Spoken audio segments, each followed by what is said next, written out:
Hi there, this is Pranay from the VS Diary. I hope you are doing great. Good morning, afternoon, evening, depending on your geographic location.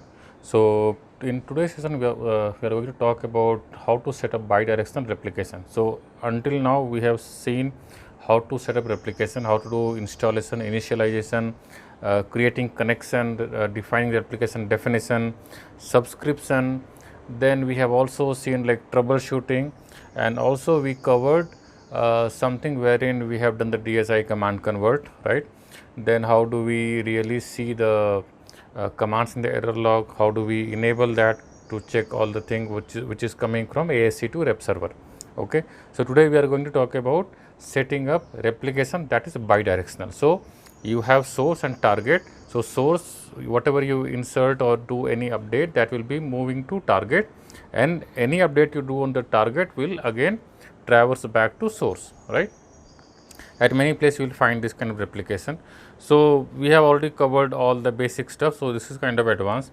Now here in today's session we are going to talk about initializing the like database. So it is from the scratch, right? Like how we defined the first replication session, right? So in that we did database creation and then we set up replication. It was not using dump marker.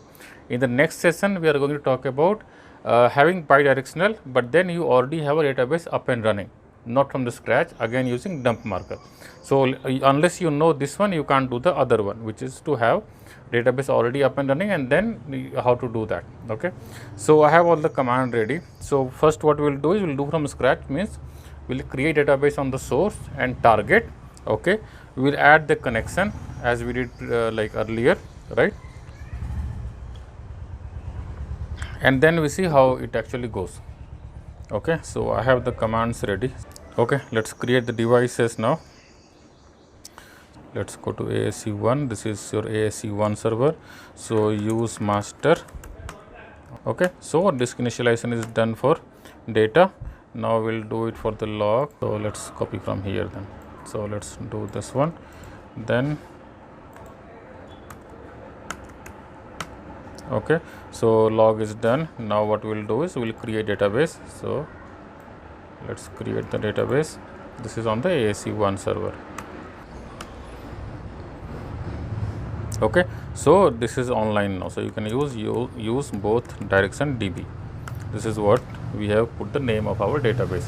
This is on the ASC1 server. Now what we'll do is we'll do it on the ASC2 server. So let's go to target. Actually this was on target, so no issues, we can do it on the source also, there is no problem in that.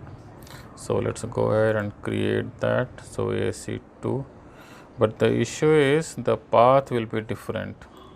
Never mind, I mean this is kind of mixed now, but it's okay, it is for lab purpose. So actually what we should do is we should put the files into specific mount point and not on the other mount point.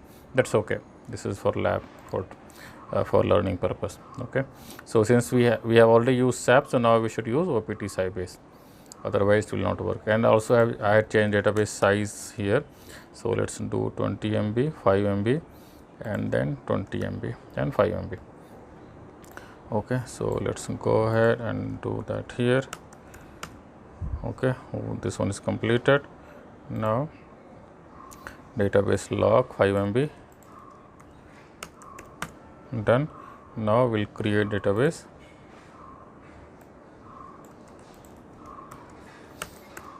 Database will be created. Okay, so use both direction DB, it is online now. Okay, now what we'll do is we have to create the connection. Okay, so creating connection, you have to use rs_init. Okay, so let's go ahead and see, we already have rs_init open. It's okay, we'll just start the fresh session. Okay, so lsltr. Now let's launch rs_init. Okay, so configure a server product, this is what we have to choose. Okay, one replication server for, right? Now what we'll do is we'll create something on the primary side, and that should be actually replicated to the secondary side, right? So we are in the database, right? So let's create table test_replicate. Okay, id int name char of 15, okay, LOC char of 20, and table is created. Now let's check the error log if there is anything on the error log side. Okay, there is nothing.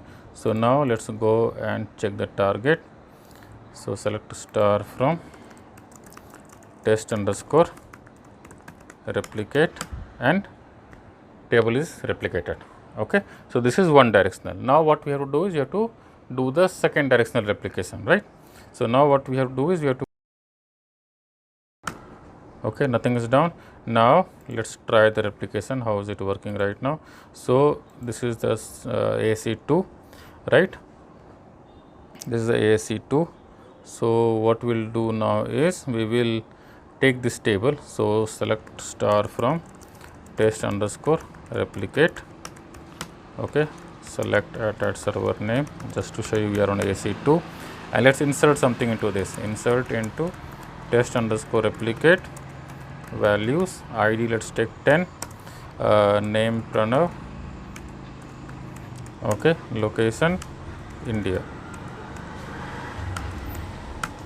Done. Now let's go ahead and check this value. Select star from test underscore replicate, and value is there. You have any doubt? Let's insert from AC1 now. Insert into test underscore replicate, values, okay, 20